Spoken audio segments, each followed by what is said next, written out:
OpenAI has been working on their thing for I think for like 8 years or something. Now I see these large language models coming out like every freaking day. Like someone has a new open source one or like. So my question is are they like have they also been working on these for 8 years, or are these people using OpenAI's model to build their own models? Back in like 2016, when like that kind of era when like the transformer was just coming around and like people were just starting to get a sense of language modeling, everything at the time was open source. And then suddenly the language models started getting bigger. They started becoming more expensive to train. What is AGI, and like how would describe that to me like a vibe, right? Because I think a lot of people have different interpretations of what that may be, but how would you interpret it in like? Yeah, so I mean the short answer is there's no well-defined definition for what AGI is.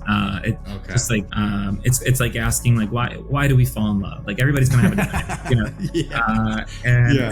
When Instagram came out, you know, and you were able to take like pretty photos and put filters and all that on, like I think some people's initial like reaction to that was like oh photographers are gonna like lose their job or whatever, right? And like oh shit, like now like photographers are gonna be, you know, like a commodity or whatever. And actually what happened is no, it just created more photographers. What I think it'd be good if we talk through some like AI stuff. So you're at Brex, and so for people that listen, you're at Brex, you do some you're like the AI guy at Brex. You wrote this whole guide on basically you know, AI models for dummies that kind of went blew up online on Hacker News and other places, right? And so what I want to do is, for my own sake and for everyone's sake, I think we should get into how what we were describing on our last call, which is interesting, is like how this AI works. And the last thing that I got out of our conversation, and it's funny because I'm building my second AI company. I've used the API for GPT, but like, do I even understand really what's going on under the hood? Not really. It's still like magic to me, right? So last time we were talking about how basically what the AI is doing is it is predicting the next thing. It's saying, hey, we have this input, and now what we're doing is we're going to give an output, and then based on that initial output, we're going to predict what the next thing is. And I probably just butchered that. So why don't you just describe that to us? Yeah. I mean, fortunately, the cool thing with modern large language models is the systems we've built around them, the abstractions we've built around them are so pleasant to use now that you don't even need to know how any of this works. But when, you know, if you ever hit like a roadblock with them, it's kind of useful to know what's going on underneath the scenes. It'll help you kind of reason through maybe how to perform better. And so I mean, the gist of what a large language model does is it takes a sequence of words and just tries to guess what the next word is going to be.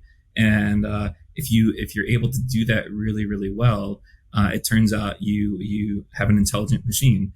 And that's kind of what we saw. We used to have really, really small language models that you know, when Google invented the transformer, which is like the big primitive in these language models that like unlocked all this power, they were just using it for translation. And like it was like take a sequence of French words and output a sequence of English words, and that's actually called sequence to sequence like modeling. And so you're taking one sequence and you're outputting another sequence, and so that kind of motivated a lot of this. And then we kind of just like did continue doing variants of that, where we just said like, oh, give me a sequence and just predict the next word in this sequence. And there's a whole bunch of variants of that. But then we just took those models and kept scaling them up. And like for a while, they were just kind of gimmicky, where it's like, oh, you can generate random sounding text that kind of looks like English. But eventually we made the model so large that really, really interesting abilities started to emerge. And it kind of unanticipated. And in the GPT papers, specifically around GPT-2, GPT-3, they really start getting into like, oh, if you just make this big enough, really cool things just kind of start happening without even trying to have the model explicitly try to do those things. So interesting. Okay, so this is crazy. So it started from these like translators, essentially translators, and predicting, okay, here's the French words and here's the English words that are correlated with that. And then what I'm seeing is like, man, I feel like one of these new LLMs or large language models are coming out like every day. But the big question that I have is, OpenAI's been working on their thing for I think for like 8 years or something, or like 8 years in a couple of days. I saw Greg, the CTO guy, post like 8 years in one day, like the Yeah. other, you know. And now I see these large language models coming out like every freaking day. Like someone has a new open source one, or like have. So my question is are they like have they also been working on these for 8 years, or are these people using OpenAI's model to build their own models? Like what's going on Yeah. here? Because I'm a little like, how the hell does everyone have an LLM now? I thought this was crazy, and now it seems like it's becoming commoditized, right? Yeah. Well, it's actually it's kind of interesting because the ecosystem has shifted a bit. Where back in like 2016, when like that kind of era when like the transformer was just coming around and like people were just starting to get a sense of language modeling, everything at the time was open source because all of this is kind of rooted in academics, and academics love publishing, and so you could always read their papers, and there was kind of an up and coming open source community around language models. And then suddenly suddenly like the language models started getting bigger, they started becoming more expensive to train. Instead of training it on like your home PC, you now needed a cluster, and like real money started getting involved, and real business value started getting involved. And so then you kind of saw this wave of proprietary models, and the biggest models, the most successful models, still are very much proprietary. You've got the Anthropic Claude models, and Anthropic was founded by a bunch of folks that left OpenAI. You've got obviously the OpenAI GPT models. You've got Gemini over at Google. Amazon has a couple models. Although Amazon has also open sourced some of their models. And Google's also open sourced some of their models too. But these really, really large models, the reality is, even if they were open source, most people would not have the money most entities on the planet would not have the money to run them anyway. But one of the really cool things that happened was, Facebook open sourced Llama and then Llama 2. And those were phenomenal, state of the art models for their sizes. And because they're open source, people could take those and make improvements to them. There's also some other, now that we have this architecture understood, we're finding like new ways to train these models more cheaply or more efficiently, or get better results from the same size model. And so what you're really just seeing is there's so much, there's kind of so much vested interest in large language models right now that we're just experiencing this explosion of like innovation and creativity, where every week it seems like there's an announcement where somebody will say like, oh, we have this new small model that performs as well as a model, twice as large or 5 times as large. So we're just seeing like we're in this wonderful era of rapid innovation. Yeah, and I just saw this French company raise like a crap ton of money. What was it called? It's in France. I don't know. You might know the name. It starts with an M, I believe. But they just raised like some crazy amount of money. Oh, yeah, the name escapes me, but I would say I believe there's this great movement in the EU about open source models and not having these locked up in proprietary companies. Yeah, it is kind of interesting. OpenAI started as a nonprofit, and the whole goal of OpenAI was to make sure that advanced AI models don't get locked up in proprietary big businesses. And then a couple of years they switched to a for-profit, or they call it a capped profit company, and now it's locked up in their walls. But okay, do you know like, okay, and this is another question. I'm sure you've researched this. How the hell did they go from being a nonprofit to do you know what went on here, or are you still kind of dumbfounded by that's I have a lot of I have a lot of opinions and thoughts on that. From a legal perspective, I'm not like, it seems bizarre that a nonprofit could suddenly become a for-profit entity, but it seems like the nonprofit entity remained, but then there was a subsidiary, a legal entity subsidiary that was for-profit, and so the nonprofit oversaw the for-profit entity, and that kind of gave them some legal coverage there. Because I think Elon Musk invested a lot of money, but he owns no percentage of it because he invested in the nonprofit arm. And so I kind of feel like, he's written some tweets that I've looked at that he's been like, he's definitely got a bad. He's a bit bitter. Yeah. He's bitter, which now he's doing Grok and Twitter and all this. And like, And so I would be too, dude, if I threw 100 million. Well, I don't have $100 million, but if I did, and he freaking, like, and then it was like suddenly a for profit, and you didn't have a piece of it, I would be like, what the heck's going on here? So, I mean, what are your opinions on it? Like you said, you had some. I mean, I think it's, to be honest with you, but I don't know. I'd say I'm of a mixed opinion. I have a lot of respect. I mean, I have a ton of respect for the folks over at OpenAI. I'm pretty close with quite a few of them, and they have single-handedly kind of moved the world forward on this front. And and part of it is the models have just become so expensive to train, especially anything of the sophistication of like GPT-4, that it's tough to make the non-profit model work. If we were still kind of in the era of models that fit on your PC and that you train on your PC, you could stretch $100 million for a very long time. But when you're spending tens of millions of dollars per training run, $100 million doesn't get you very far. And so then it's like, well, if you have this goal of making sure AI isn't abused or only accessible to a handful of corporations, how do you make that work?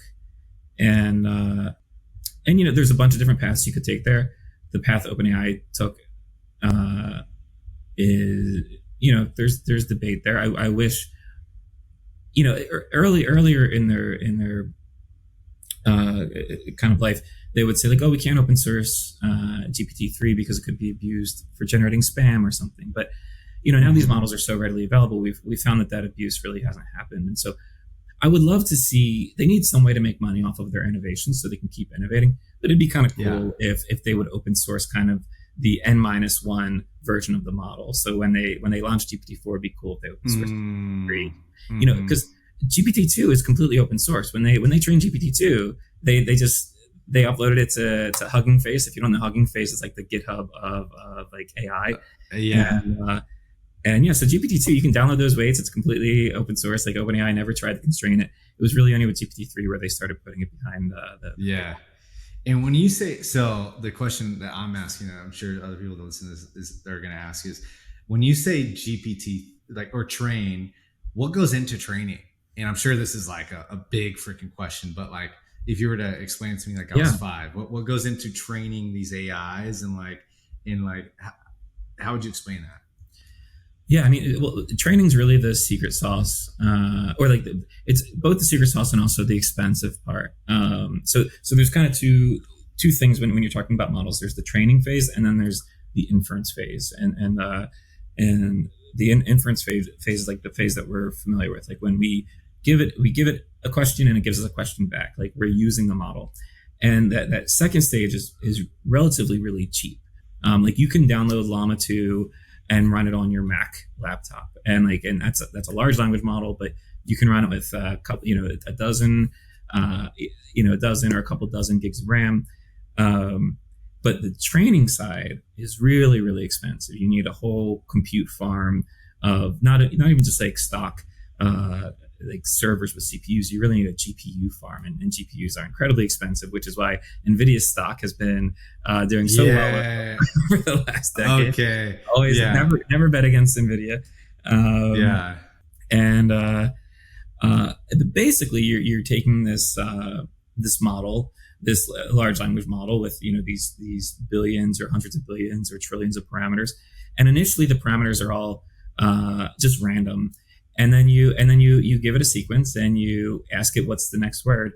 And early on, it's just guessing. The word's going to be completely wrong, but it's going to, once it makes that wrong guess, it's going to go back, tweak all those numbers a little bit, and the next time it guesses, it'll be a little bit better. And then you just do that trillions of times, and those numbers keep getting a little bit better, and then eventually it gets very, very good at taking a sequence of words and predicting the next word. It's a very expensive, very time-consuming process. But it works incredibly well. From a mechanics perspective, it's actually not that complex. It's really just about scale and years of research that have made it not complex. So that gets you to the basic like model that predicts the next word. But the model that we interact with, the ChatGPT model, or your whatever your choice of model is, they do an additional step or an additional couple steps where, the training, learning how to predict the next word in a Wikipedia article or off of a Stack Overflow post or from Reddit or from a tweet, that's not really training the model to answer questions or so then they'll do what they call instruction tuning, where that kind of first training run, the model just kind of learns general knowledge about the world. And there's some evidence that it actually does a little bit of world modeling of sorts. But then they do this instruction tuning where they kind of invert things so that instead of saying like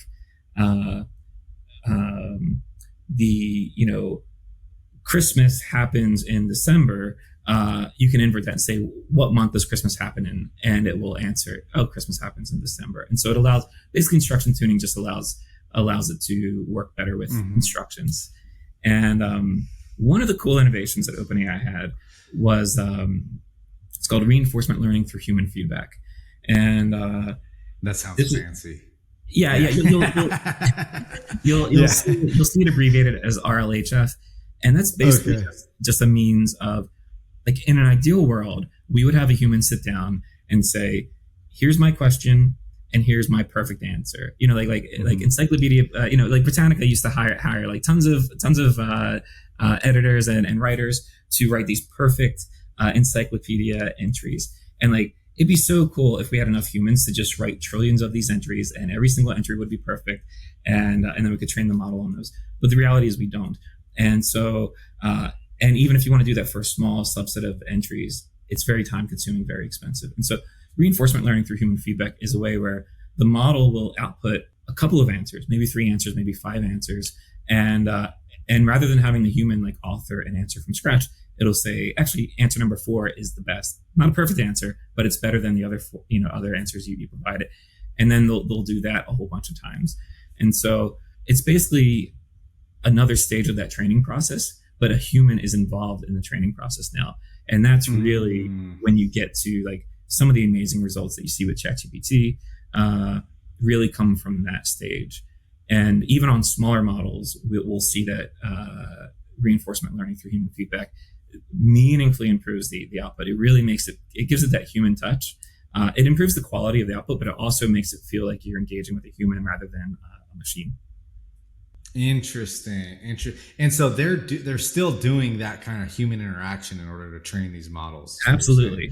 And a part of that also involves what's called alignment. And alignment is alignment can mean a lot of things, but usually when it's used in this context, it's usually about making sure the model isn't doing things that you don't want the model to do. So like if you ask ChatGPT, like, how do you make napalm? It won't tell you. It'll say like, oh, I can't help you with that question. And or if you wanted to do something malicious or derogatory, ChatGPT will refuse to do that. And so there's this there's this alignment phase. But sometimes like if you're I don't know, this is a made up example, but like suppose you wanted to build a spam detector and you said like, hey, ChatGPT, I want you to generate 1,000 examples of spam so I can test my spam detector. It might refuse to do that. And that's, sometimes that's frustrating for folks because like sometimes you want an unaligned model. There's a lot of very legitimate uses for a non-aligned model. But the liability seems to be too high for OpenAI, or really, I think any other proprietary model, to just give you that unaligned model. Man, I have so many questions about this. And so like, there's the scary parts of AI, which people have been like, that's the thing you just mentioned, which is like the unaligned models are the ones where you let it go rogue, right? Because it's been trained on the internet and knows how to create, but it probably potentially does know how to tell you how to create dangerous things. But it's been aligned to not, it knows, hey, don't go there because we don't do that. It's a liability. Yeah.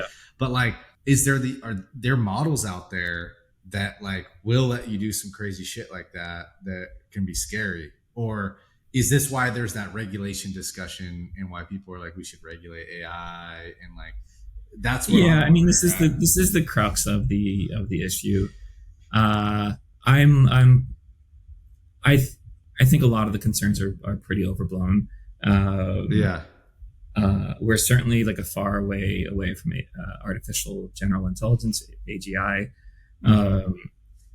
Really, a malicious actor. There's a lot of ways to find out how to make napalm. If you want to make napalm, like you can like we have Google, we have the internet. Like there's ways. Yeah, there's someone who's gonna want to make it is gonna figure out how to make it without. Just like there's so many things in life that are mostly used for good, but have some bad potential. But that doesn't mean you ban those things. I especially, we're in such the early days of this boom of innovation that it feels premature to try to dampen that, because we're in this period of compounding growth, as you mentioned earlier. Like every single week, every single day, sometimes multiple times a day, there's just these huge things dropping. And my biggest fear would be, people have drawn analogies to nuclear, where we unlocked the power of the atom, and then we used it for some bad things, but we also simultaneously learned how to generate really cheap, more or less like unlimited power from it. But fast forward a couple decades, and it's very difficult to use it for the good purposes because we were so worried about the bad purposes. And just think about, and I realize this is a contentious statement, but just think about where we'd be on like the global warming front if humanity had embraced nuclear power earlier. So, I'm worried that we're so worried about the downsides of LLMs that we're going to prematurely dampen their potential. Yeah, I'm with you on that. It's like, why are you trying to dampen something where we don't even know, if I'm able to run them. I was going to have a dumb analogy, but if like I'm on my way to running like a freaking sub-3 marathon, and like you're like, oh no, we're going to like prevent you from doing that because like you're going to, who the hell knows why. It's like, why would you do that when that can progress people so much? But well, it's also worth saying, like in the if you remove machines from the conversation, like we have legal frameworks for addressing these exact same things, and this is a little bit of a tangent, but or adjacent. But similarly, there was a lot of concern about generative art and kind of replicating, ruining copyright, and like, oh, you could take a generative model, Stable Diffusion or DALL-E or whatever, and generate Mickey Mouse or Iron Man, and like, what does that mean for copyright?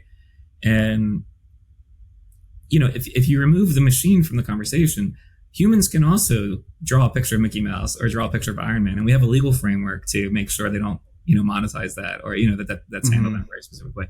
And it seems like we're maybe a little quick to just ban the machine because it's a very easy but kind of blunt response, because there is so much creative potential, both outside of LLMs, but like with generative art in more broadly, it has unlocked this whole new world of art and or inspiring artists, and that divide is kind of interesting to see. Man, it's in. Let's go back to this AGI thing, because you mentioned AGI and like this, like there was this whole OpenAI, drama that went on a couple of weeks ago.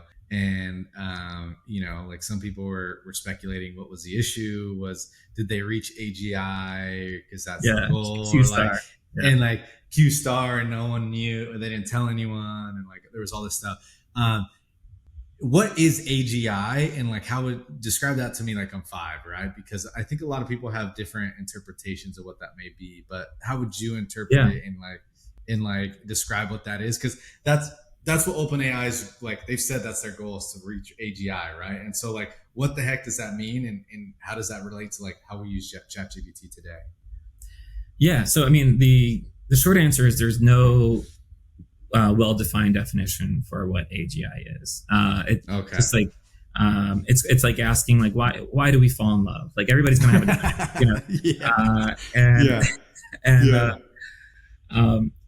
maybe 5 years ago, somebody might have said, "Oh, the Turing test." Alan Turing, the amazing computer scientist, the cryptographer, code breaker, and he posed this test, the Turing test, which in short, is basically like if you're having a conversation, like if you're communicating via a screen to another entity, and you don't know if that entity is a human or a machine, and that conversation goes on long enough. So think about like messaging something, and you don't know if you're messaging a human or you're messaging a machine. If you're able to hold a conversation with that entity for like an hour, say, and you can't distinguish whether or not it's a human or a machine, then that passes the Turing test.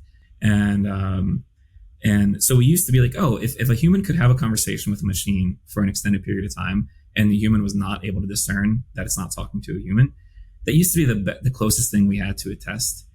And then we just flew past that so quickly. Like as soon as the GPT models started picking up speed, like we are so far past the Turing test at this point that it's kind of laughable to think that we thought that was a valid test of AGI at one point. Yeah. Okay. But like 3 to 5 years ago, people would have said like, yeah, that's still a valid test. AGI. Yeah. We're so far past that now. It's nobody even talks about it. It's kind of remarkable how quickly we moved past it, and how quick, and nobody even acknowledged that we moved past it. I don't think we have a particularly good test now for AGI. It's one of those like you'll know it when you see it kind of things. Like the way I understood it was, it's like this. I kind of understood it as like what an agent AI is kind of doing, right? Like there's this description of agent AIs where basically you could give you can give the machine, or like let's say ChatGPT, a task. Hey, I need a marketing plan, and instead of it just laying out the marketing plan for you, it would actually go also do all those tasks for you, right? And so that's what I kind of understood AGI to be.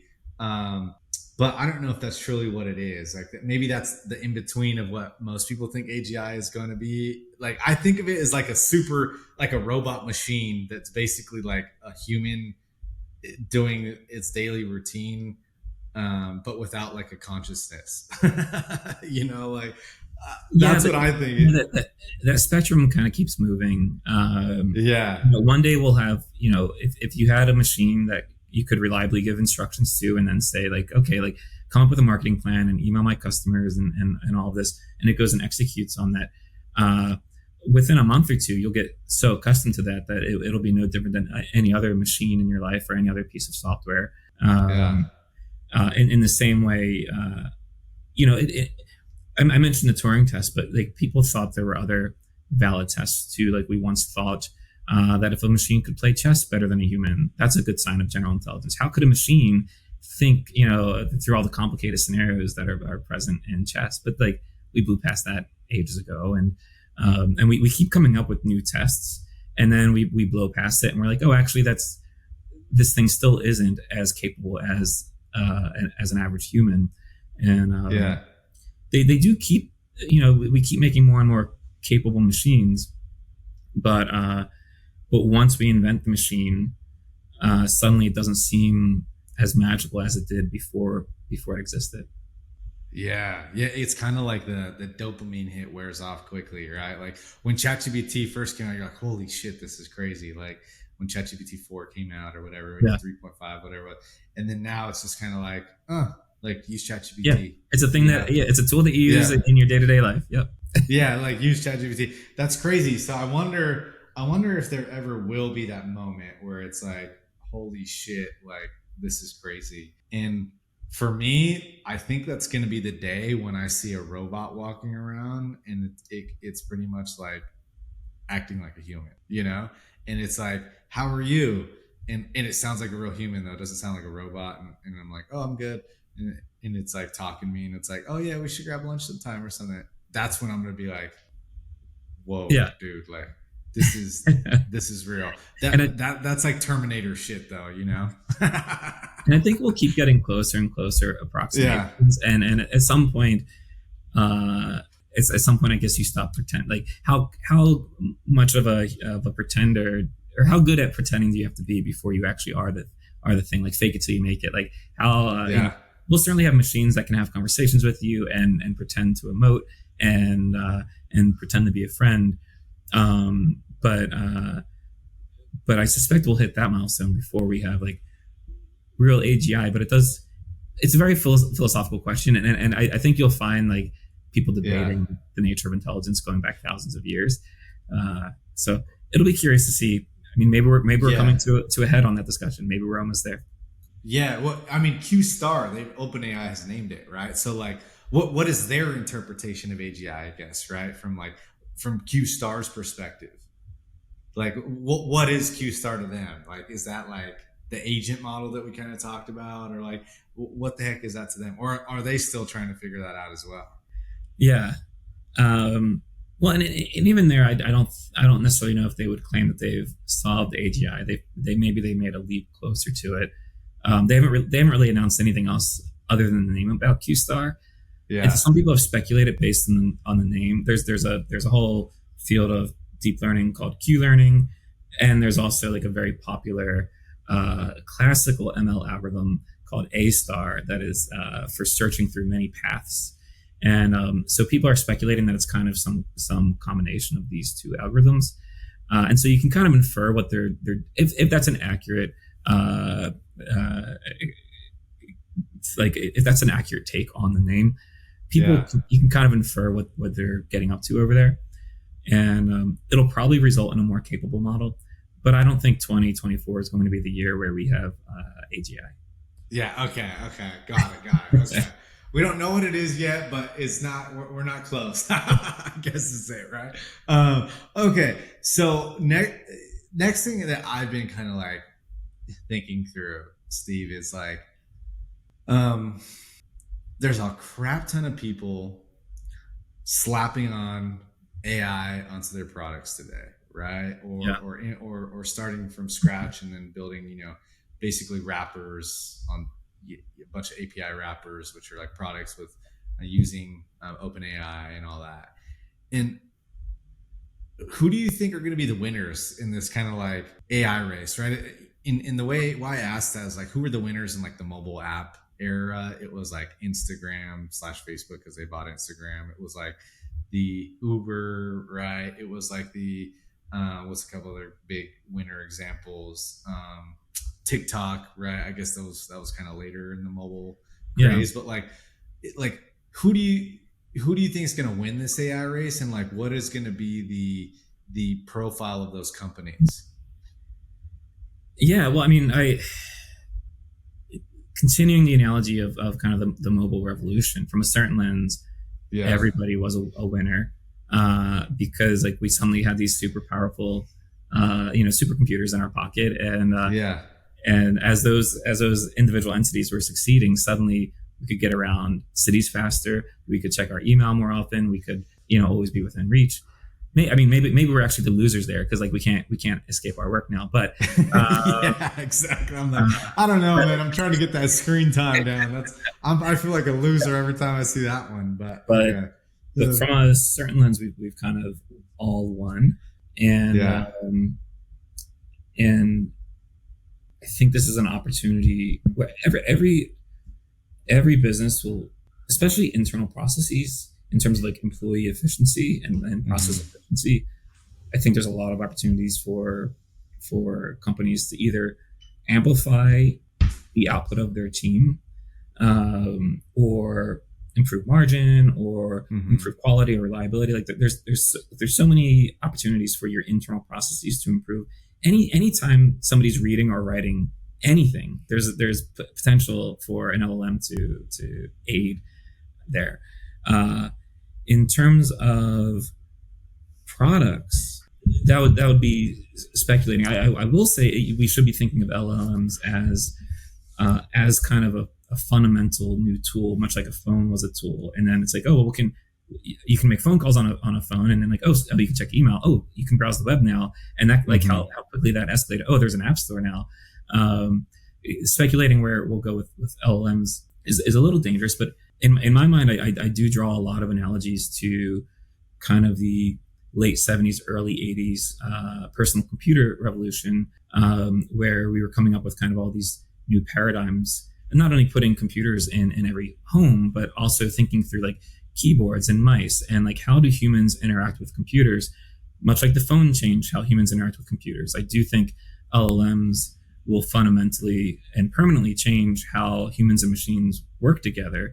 And so from that lens, it's kind of as pliable It's like asking like how will the mouse change computing or how will the keyboard change computing. I think uh, it's kind of there's unbounded potential there. I think what it's going to come down to, and someone said this great quote, which is like, when whoever invented the refrigeration process, right? Like that was a new technology, refrigeration. Yeah. No one knows who that is, right? But the people that made money off that was Coca-Cola. The people that learned how to use the refrigeration in order to build a business around it, right? Which is Coca-Cola made the money in that, right? It was the people that used the technology and distributed another type of product with that innovation, which I thought was interesting. So I kind of look at I look at it like that. It's the refrigerator, right? And so right now, OpenAI is creating the refrigerator. They're creating some of their own use cases with like the enterprise, and like now they have like the Chat GPT. What do they call those? The GPTs, I think they just call them. And so they're allowing people to kind of create their own mini Coca-Colas, from that analogy. But I think in thinking a lot about this, I think what's going to happen is the people that are going to win with this are the ones that are going to learn how to take this GPT and then put controls around it in order for it to be used in existing workflows, right? And so the way I think about it, controls, like from a sales and marketing perspective, and you deal with finance stuff, right? But so you probably have some other stuff. I look at it from like creating content. Well, now with GPT, there is the creative phase where you can say, hey, give me like a creative photo, and it's like one of the most creative things you've ever seen, right? And you're like, holy shit, that's a great photo just made in 10 seconds, And I kind of see it like, okay, it's this thing that's created this huge creative potential, but now what we need to do is bring it into specific use cases and put controls that our teams can use, or specific within a B2B perspective, the teams can use in order to put controls around that essentially work for what that company is trying to achieve. Right. So from a sales and marketing perspective, we're creating a product, right? And what we're doing is we're putting controls around like, okay, you can create this type of marketing content, but you can't create this type of marketing content. You can create stuff that's on brand here, but not, you can't create stuff that's not on brand. And so it's almost like, how are people going to create controls around this, and what are going to be the use cases for the controls? Is kind of where my head's going. I could be completely wrong. But personally, I don't think the type of software we're all going to use is going to be that much different from what we're trying to use it to do. I just think it's now going to be more efficient, right? And now it's going to become more efficient because of the controls you can put around the existing software. That's what I think. And I don't know, I might be completely wrong, but I kind of think that's my refrigeration Coca-Cola aspect is they're going to take in, how do you figure out how to use it in a way that's going to allow you to create a brand and a product around it, where the refrigeration is just part of the process, Yeah. And I suspect, there will be companies that probably don't even exist yet that are able to leverage LLMs in ways that we don't yet foresee. And they may very well be the Coca-Cola of the refrigerator era. Yeah. I'm really, in terms of companies that exist today, I'm really hesitant to pick winners. Just, there's so much churn, especially in the early days of innovation. Like if you were in the 80s, you'd be like, oh, DEC or Atari, or like there's all these big companies that are like dominating. And then you fast forward a decade and the landscape is like, oh, like Dell and Gateway and like all these Compaq. And then like you fast forward a decade and like none of those and so like who knows what the landscape will look like in 10 years. Yeah. The other way I kind of think about it is like you have when Instagram came out, and you were able to take like pretty photos and put filters and all that on. Like, I think some people's initial like reaction to that was like, oh, photographers are going to like lose their job or whatever. Right. And like, oh shit, like now like photographers are going to be, like a commodity or whatever. And actually what happened is, no, it just created more photographers. Right. Yeah. In essence, like that's what it did. It created more photographers, right? It created, almost like the bell curve, like the real photographers, are on one spectrum, it fattened the middle, right? Is kind of the way I see it. And so I kind of see this is the same way as well, where it's like it's fattening the middle of people. It's making people more efficient at doing the thing that they're already doing, right? And more efficient. And does that mean that it's going to eliminate people doing specific tasks? Maybe if those tasks aren't like, if they're repetitive or whatever it may be, but then because you can automate some of these tasks so quickly, what are the opportunities does it like arise from it, right? Is kind of the other interesting aspect that can you get from it, right? Like, what are some jobs that can be created from it versus like, oh, AI is going to take my job. Now it's like, oh, I kind of look at the optimist side of like, oh, what can you do now because of AI, right? And I think it has helped a lot of people start businesses around like, well, now I can help people create more emails and sequences and and all this stuff. And now they're starting their own businesses around that. And because they're like, well, I have something to help guide me, right? So that's also where my head's at on that. Yeah, and like even if it just helps your employees focus more on what's core to your business, like the first big AI thing that we shipped at Brex was memo generation. So like you swipe your card, we'll pull in the details from that transaction. If you've synced your Google Calendar with us, we'll look at like Google events, and we'll just automatically generate a memo that says like, oh, a team dinner with Steve and Andy and 3 other people at such and such for the San Francisco offsite. And that's like, it's a very it's like a very lightweight passive thing. It's just a convenience to you. It saves you the effort of having to write a memo, because many companies for your transactions you need to include a memo for compliance, and it's like, let us just help ease that burden from you. Like, why are you thinking about writing memos when you could be thinking about whatever is core to your business? And so like, let us just take that burden off of you. And I think there's infinite opportunities to just make everybody's, to remove all those paper cuts from your life. Yeah. And who's dropping the ball on that? And you guys jumped on it quick at Brex, right? You guys were like, you saw this, and I think you were part of the catalyst for that and wanting to jump on it and see how you can integrate in the product. I'm like, what's Apple doing, man? I used Siri yesterday, and I was like, dude, Siri, compared to GPT, I'm like, Siri, you are dumb. Like, I was like, Siri, like, and again, that's because the goalpost has moved, right? Yeah. But like Siri 5 years ago was like, whoa, this is cool. But like, honestly, the only thing Siri could do is like turn on my alarm, and like, that's the only thing it does right for me these days. And so I'm kind of like, I'm guessing Apple's, they're just a big corporation, so they're a little bit slower to the game. But once they have something that come out, it's going to be amazing. But I feel like that integration between, and this can be a whole nother podcast, but that integration between these LLMs and like hardware could be crazy, right? And like, I think Sam Altman might be working on something like this, but like, how does it, like, what do you see as that being, right? Like, what are devices going to be able to do when you take an LLM and integrate it with a piece of hardware like a phone? Like, what's going to happen? That's crazy. That's an area that's very top of mind, and there's a couple of things that kind of build on what you just mentioned.